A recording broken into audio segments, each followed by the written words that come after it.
paz do Senhor. Podeis assentar. Graças a Deus. Eu estava vindo agora de casa, de Norte, imaginando há 10 anos atrás, o trânsito não estava tão caótico como está agora. Há 10 anos atrás, a população mundial era de 6 bilhões. Estamos passando de 8 agora. Calcula-se que até 2028 a população chega a 12 bilhões. Imagina o que vai virar isso. Não é? Gastamos 2 horas e meia para fazer 16 milhas. De Newark aqui. Então imagina, irmãos, como vai ser difícil a locomoção. Então daqui 10 anos a gente vai ver os drones voando, as pessoas guiando seus drones, porque não vai ter. Está terrível. A ciência está multiplicando de uma maneira, e a população também, não é? Mas eu creio que a nossa expectativa, a nossa esperança, não é? É a volta gloriosa de Jesus e o que acontecerá em breve, em nome de Jesus, estamos aguardando. Queridos irmãos, vamos para a palavra de Deus, lermos a carta aos Hebreus, no capítulo 4, capítulo 5, versículo 4. Carta aos Hebreus,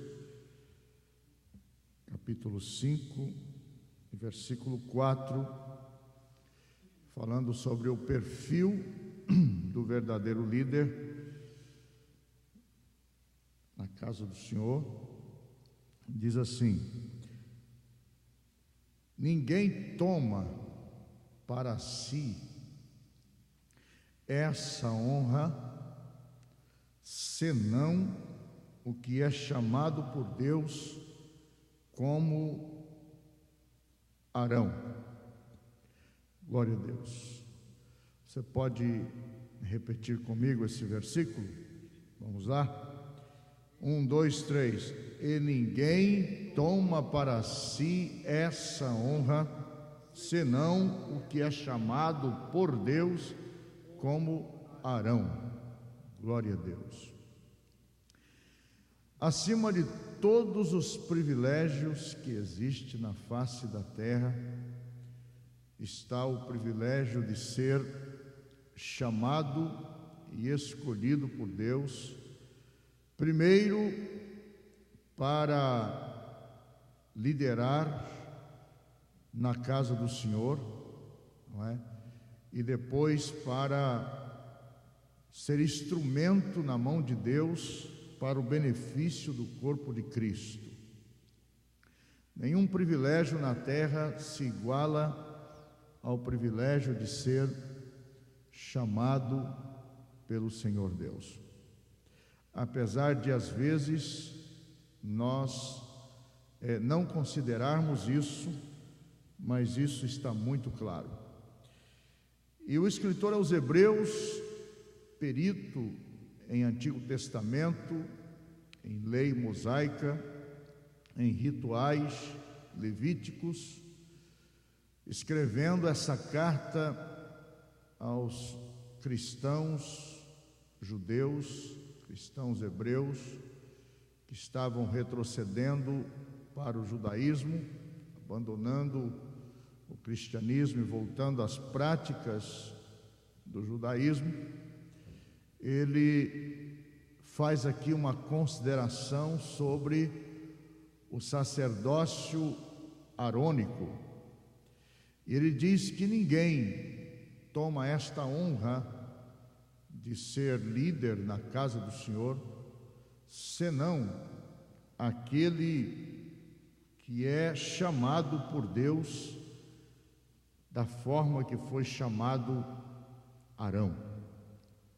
Vamos ver um pouquinho o perfil de Arão e vamos ver como devemos encarar a nossa chamada e como devemos nos perfilar dentro do contexto bíblico. Quem foi Arão?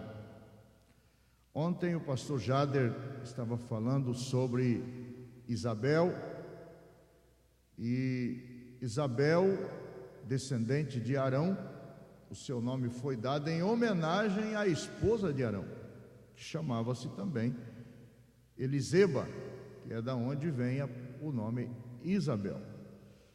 Capítulo 6, versículo 23 de Êxodo, fala sobre a esposa de Arão, que é de onde surgiu o nome Isabel, que era uma descendente de Arão. Arão, da tribo de Levi, das 12 tribos de Israel, Deus escolheu em Meribá a tribo de Levi para ser a tribo sacerdotal. O plano original de Deus é que todo Israel fosse uma nação sacerdotal. Entretanto, em Meribá, quando houve a rebelião contra Moisés, a tribo de Levi permaneceu fiel. E ali Deus escolhe a tribo de Levi para ser a tribo sacerdotal. Até ali Deus não havia ainda determinado uma tribo para ser a tribo sacerdotal, porque o plano de Deus é que todo Israel fosse sacerdotes. A partir de Meribá, então, ficou determinado que Levi não teria porção de terra, porque estaria espalhado por todas as tribos como sacerdotes. Segundo o capítulo 6 do livro de Êxodo, Levi teve 3 filhos, e desses 3 filhos distribuíram os serviços sacerdotais. Os 3 filhos de Levi são Gerson, Merari e Coate. Desses 3 filhos foram distribuídos os serviços dos sacerdotes, cada um deles incumbido de uma área do serviço religioso de Israel. Os gersonitas ficaram responsáveis pelo transporte das cortinas do tabernáculo, os meraritas responsáveis pelo transporte da madeira e dos varais, e os coatitas responsáveis pelo transporte dos utensílios sagrados, do altar do holocausto, chamado grande altar, o altar de bronze, da pia da entrada do tabernáculo, que é também chamado de o tanque da purificação dos sacerdotes, também responsável pelo transporte da mesa dos pães, responsável pelo transporte do castiçal, responsável pelo transporte do altar do incenso e responsável pelo transporte também da Arca da Aliança com seu propiciatório. Nenhum merarita podia transportar sequer um utensílio, um garfo, um espevitador, qualquer tipo de instrumento que era utilizado no serviço do manuseio dos sacrifícios. Nenhum gersonita também podia sequer colocar a mão em nenhum desses utensílios. Somente os filhos de Coate, os coatitas, podiam carregar esses utensílios. E de Coate nasceram 4 filhos, 2 dos quais Moisés faz questão de destacar, que é Arão e Izar. Por que se destaca esses 2? Porque Arão foi pai de Arão, Miriam e Moisés. Izar, porque foi pai de Corá. Então, Moisés, Arão e Miriam eram primos primeiro de Corá, que fez a rebelião, a revolta. Então, Corá era levita e, acima disso, era coatita, um privilégio extraordinário de poder carregar, ter contato próximo com os utensílios do serviço do sacrifício. Então ele tinha um privilégio que os meraritas não tinham, tinha um privilégio que os gersonitas não tinham, Corá tinha. Só que dos filhos de Coate, Deus escolhe Arão, e dos filhos de Arão escolhe Arão. Da família de Arão sairia os sumos sacerdotes, em hebraico Kohen Gadol, sumo sacerdote. Nenhum dos outros filhos de Arão, Moisés no caso, era líder. Inclusive Deus estabeleceu Moisés como Deus e Arão como profeta, mas não escolheu Moisés para a família sumo sacerdotal. Miriam, no caso, sendo mulher, ela não podia fazer parte, mas também tinha o privilégio de ter nascido numa família especial e de uma descendência coatita. Interessante, irmãos, que em falando de coatitas, quando você analisa o caso de Samuel, por exemplo, Samuel era coatita, era levita e coatita. Interessante. Levita, coatita e descendente da linha original de Eleazar. Porque dos filhos de Arão, que foram 4, Eleazar, Itamar, Nadab e Abiú, morrendo Nadab e Abiú, ficou Eleazar e Itamar. Eleazar, o mais velho, assumiria o sumo sacerdócio, porque só tinha direito de ter um sumo sacerdote. O próximo só viria com a morte do sumo sacerdote pai, passando para o filho mais velho, porque só tinha uma indumentária de sumo sacerdote, não tinha 2, só tinha uma original, e só podia passar na morte. Então, na época dos juízes, instituíram os descendentes de Itamar como sumos sacerdotes também, ficando os descendentes de Eleazar praticamente esquecidos. Na época de Eli, sumo sacerdote, mas você buscando a sua ascendência, ele vem de Itamar. Então ele estava ocupando um lugar indevido. Aí Deus levanta quem? Levanta Samuel, que era coatita e da linhagem de Eleazar. Que coisa tremenda, como que Deus faz? não é verdade? Deus faz assim. Bom, voltando aqui à questão de Arão, quem foi Arão? Primeiro, da tribo de Levi. Levi, o terceiro filho de Jacó. O primeiro Rubens, Simeão, Levi. O terceiro filho.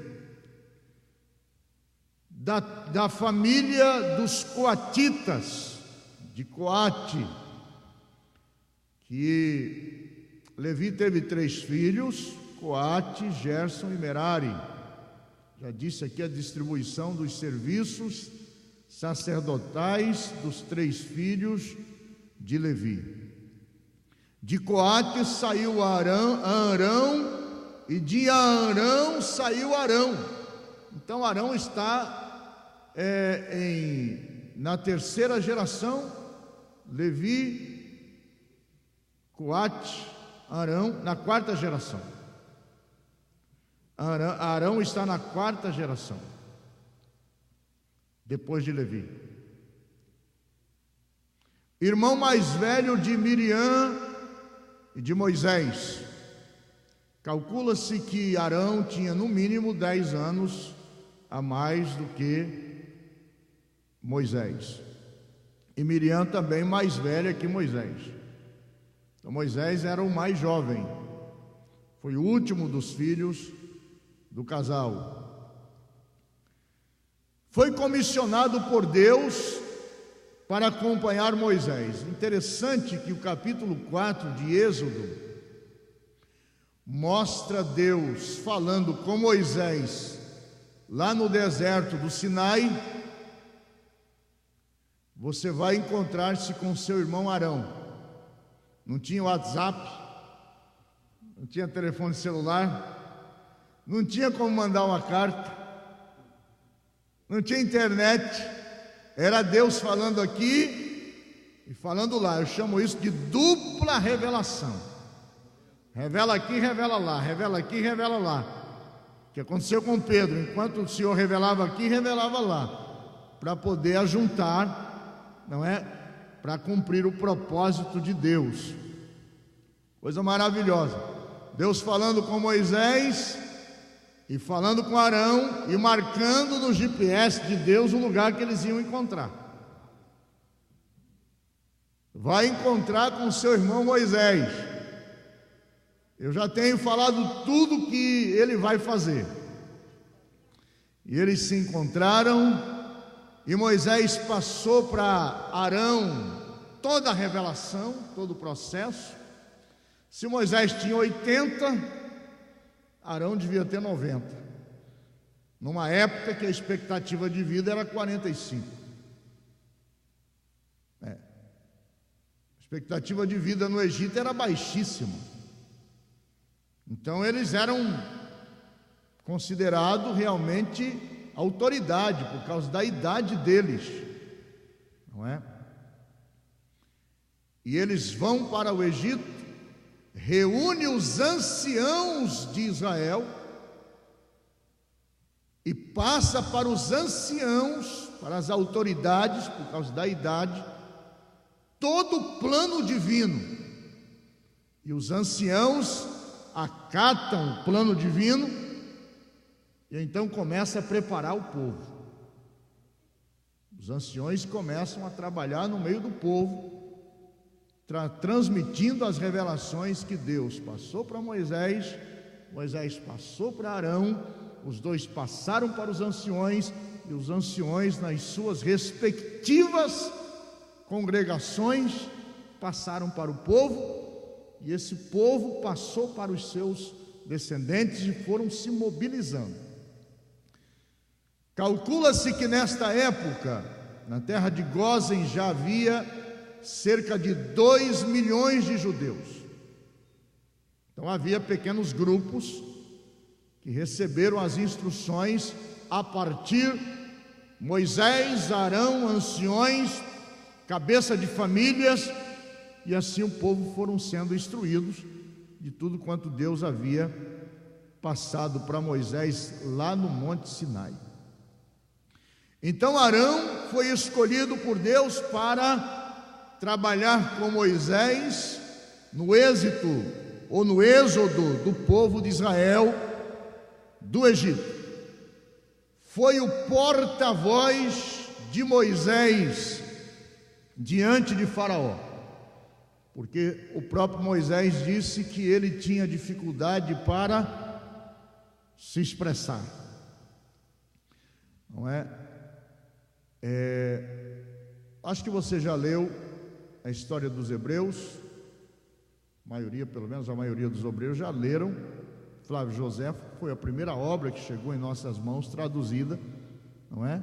Depois veio outras obras, e depois nós que viemos para cá tivemos acesso a outras obras também em inglês e espanhol, que nos dá um pouco mais de facilidade de interpretação dos textos bíblicos. Mas na história dos Hebreus, Flávio José, quando chega nessa parte, diz que Moisés ficou com dificuldade de falar, porque quando Faraó adotou ele como neto e possível herdeiro do trono, Faraó tinha um grande carinho por Moisés, colocava no colo, e ele tinha aquela intimidade. Haja visto que Moisés não é um nome hebreu, Moisés é um nome egípcio, Moisés, içado das águas. E um dos magos, dos sábios de Faraó, disse: Faraó, cuidado com esse menino, porque numa daquelas subidas ao colo do Faraó, o menino tira a coroa do Faraó e joga no chão, coisa de menino. Então um dos sábios disse: ele vai te tomar a coroa, cuidado com esse menino. Ele disse: não, isso é coisa de criança. Isso não está na Bíblia, irmãos, isso é Flávio José que conta isso. Você pode depois ler essa história com mais pormenores. E aquele mago disse: bom, vamos ver então, vamos fazer um teste, se é coisa de menino ou se é proposital. Vamos colocar aqui uma bandeja com ouro, pepitas de ouro, e outra bandeja com brasas acesas. Se ele colocar a mão no ouro, é porque esse menino é astuto. Mas se ele colocar a mão na brasa, é porque é coisa de menino mesmo. E segundo o historiador, quando ele foi para colocar a mão no ouro, o anjo tirou a mão dele e pôs na brasa, e ele pôs na boca. E houve a deficiência na sua língua, então ele tinha dificuldade para falar. Isso, reitero, é o historiador Flávio José, que foi um dos historiadores mais conceituados entre o povo judeu na diáspora. Chegavam a ler 2 vezes por semana, recitando Flávio José em voz alta dentro da casa. Então tinha um conceito muito grande. Então aí ele ficou com essa deficiência. Por isso que quando, naquele encontro que Deus teve com ele lá no pé do Sinai, segundo Flávio José, durou 7 dias a conversa de Deus com Moisés. Vou, não vou, vai, não vou, vai, não vou, vai, não vou, e 7 dias aquela luta. Não sei falar, não é? Então Deus levantou um porta-voz. Ele como Deus, Arão como profeta. Você fala para Arão e Arão transmite para o povo, não é? Então, segundo o historiador, a razão é essa: ele tinha dificuldade de expressão. Tem no Novo Testamento tem um caso parecido. Nós temos o caso de Barnabé e o caso de Saulo. Barnabé e Saulo, que posteriormente adota o seu nome grego de Paulo, grego-romano de Paulo. Segundo o que nós conhecemos, Barnabé tinha dificuldade também de falar, era mais calado, e Paulo falava muito, era intrépido, por isso ele foi chamado. Olha só o nome que o sacerdote lá de Listra, sacerdote pagão lá em Listra, que quis sacrificar a Paulo, olha o nome que eles deram para Paulo em Listra: Espermologos. Esse é o nome grego, Espermologos. Sabe o que significa isso? É traduzido como tagarela. Só que esta palavra lá de Atenas, né? Espermologos, e também, desculpe, irmãos, vamos corrigir aqui enquanto é tempo. Em Atenas ele foi chamado de Espermologos, tagarela. Mas lá em Listra ele foi chamado de Mercúrio. Mercúrio era o filho de Zeus na mitologia grega, que era o porta-voz de Zeus.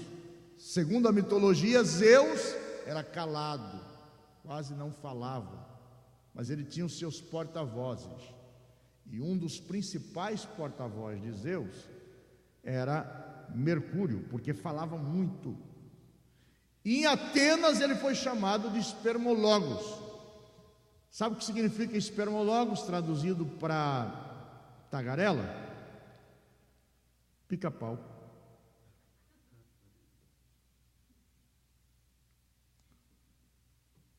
Esperma, semente, que fica catando semente. Então traduz também para pica-pau, que fica batendo na madeira. Se você já morou na região rural, você sabe o que é um pica-pau batendo de manhãzinha ali. Aquilo vai longe, aquele barulho.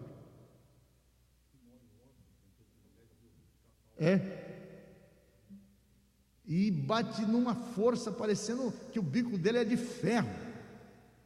Então eles chamaram ele de um pássaro que fica batendo e batendo. Por isso tagarela. Então no caso de Moisés também tinha dificuldade de falar, mas Deus levanta um porta-voz, que era Arão, que tinha facilidade de expressão, não é? E que era conceituado, devido à sua idade, lá no Egito, no meio do povo de Israel, na terra de Gósen. Ele foi escolhido para ser o sumo sacerdote, Kohen Gadol, sumo sacerdote, o sacerdote maior. Dali saíam as ordens para o serviço espiritual do povo de Israel. Bom, é interessante, irmãos, só para nós termos aqui uma pequena noção do que é essa responsabilidade de ser um líder na casa do Senhor, e por que o escritor aos Hebreus destaca aqui a pessoa de Arão. Vamos nos deter só num detalhe, por causa da questão da exiguidade do tempo, depois nós falamos um pouco mais. Vamos nos deter só na indumentária, na roupa. A responsabilidade dessa roupa, única, não tinha cópia. A roupa só tinha a original, não tinha duas, só uma. Sabe quantos quilos pesava a roupa do sumo sacerdote? Tudo isso são cálculos feitos devido ao material utilizado. Primeiro, a túnica, que cobria o seu corpo, vinha até o pescoço, aqui apertada, uma túnica de linho torcido, que ia até os pés. Depois um manto, por cima desta túnica de azul, torcido também. Na borda deste manto estava dependurado campainhas de ouro, não era uma só. Imagine quantos gramas pesava cada campainha feita de ouro maciço. O ouro é pesado. O manto já era pesado, a túnica já era pesada.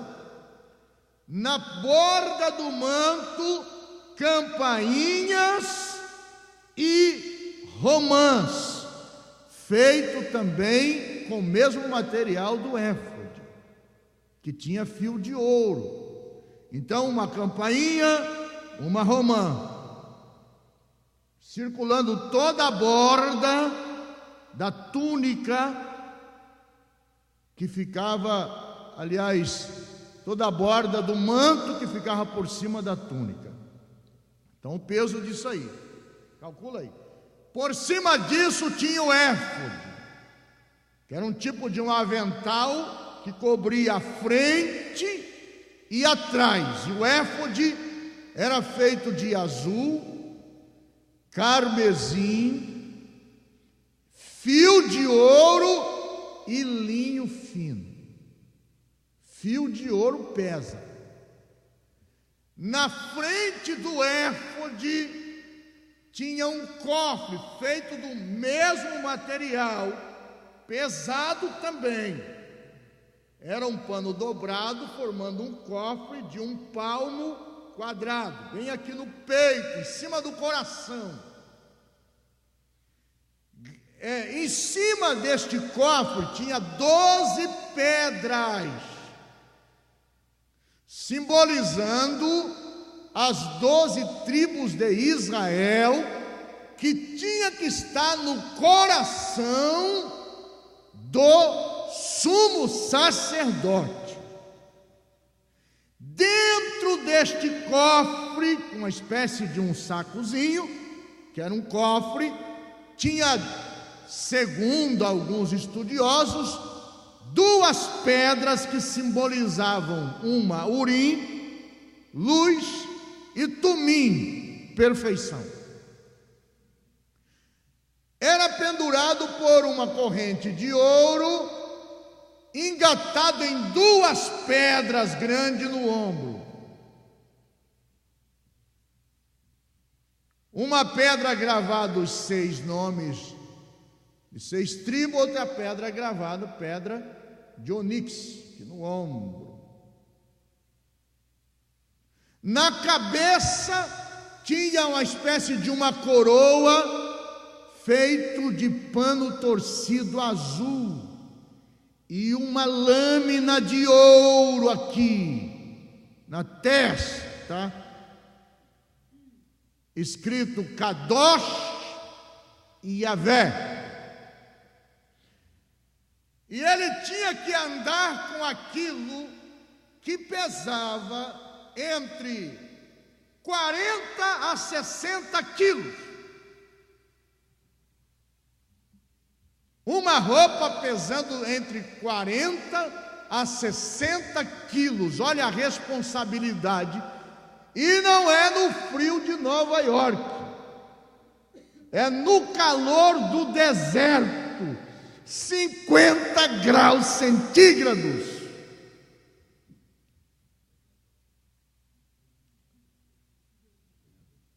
E não é no calor da Flórida, no calor do deserto.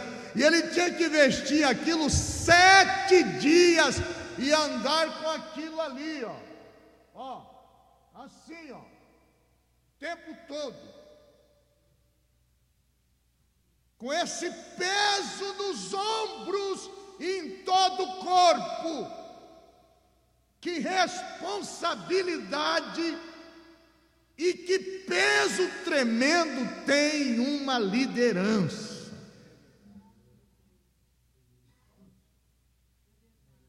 É pesado, irmão. É pesado, é quente, é sufocante, Você leva na testa o seu ofício, todo mundo está vendo, porque você já está dizendo: sou separado para Deus. Então qualquer desvio de conduta, todos vão cobrar.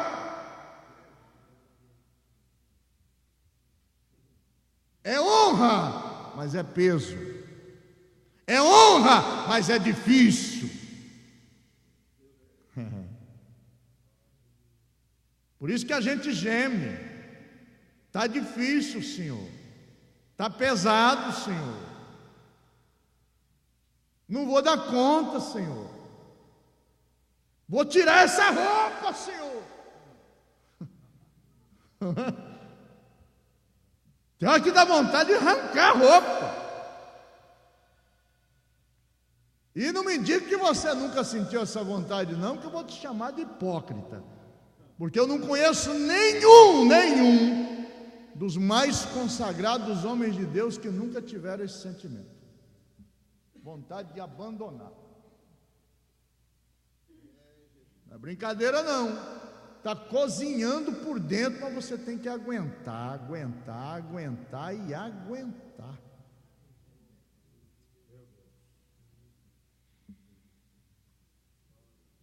E saber que você vai ter que aguentar até a morte.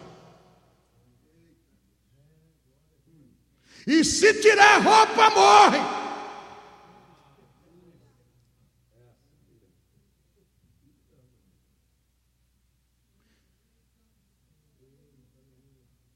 É muito sério isso.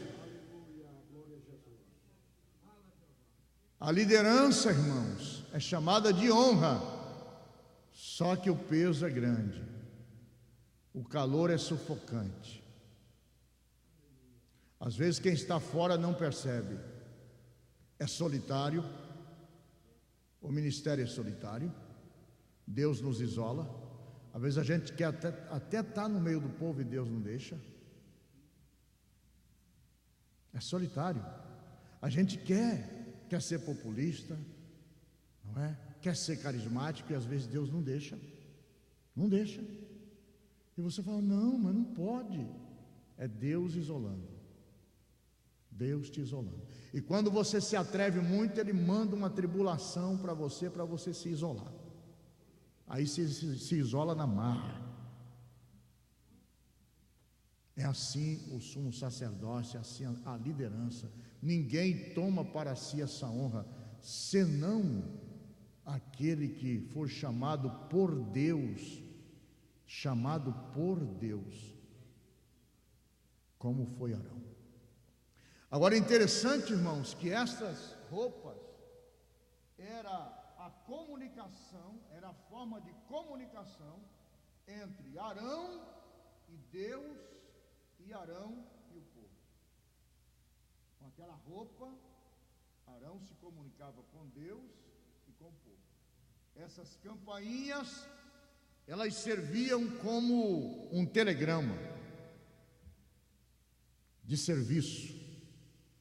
Era a forma que ele se comunicava com o povo. Lá fora o povo ficava ouvindo o barulho dessas campainhas, mas elas não batiam uma na outra, elas não se chocavam, porque tinha uma romã para amortecer, para não deixar as campainhas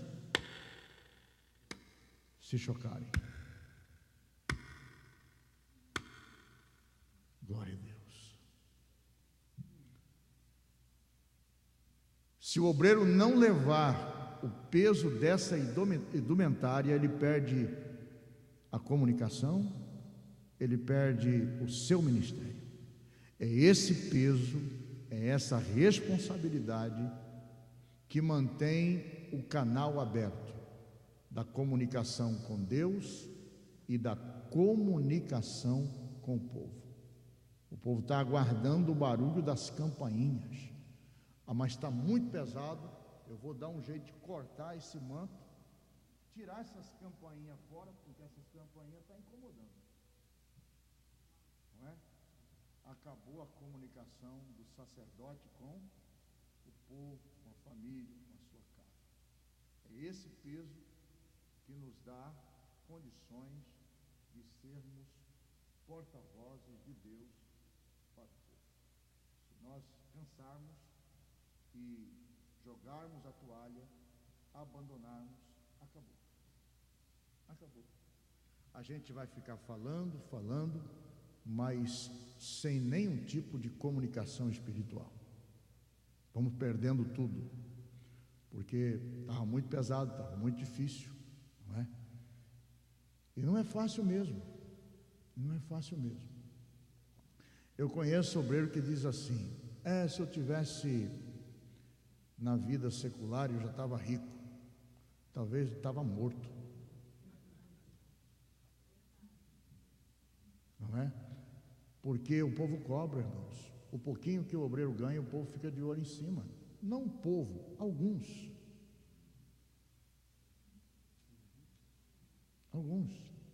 Eles atropelam, eles querem apedrejar, não é?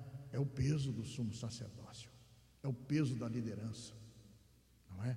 E mesmo assim, você tem que manter a sua postura para que haja uma comunicação aberta entre você e a congregação, entre você e Deus. Glória a Deus. Eu creio que meu horário terminou, pastor João Luiz. 11 horas, né? É isso? Temos uma outra parte à noite, e aí a gente entra aqui mais profundo sobre outros detalhes, tá bom? Eu não quis entrar nesse detalhe aqui do Urim e Tumim, mas à noite a gente fala sobre isso. Vamos estar de pé?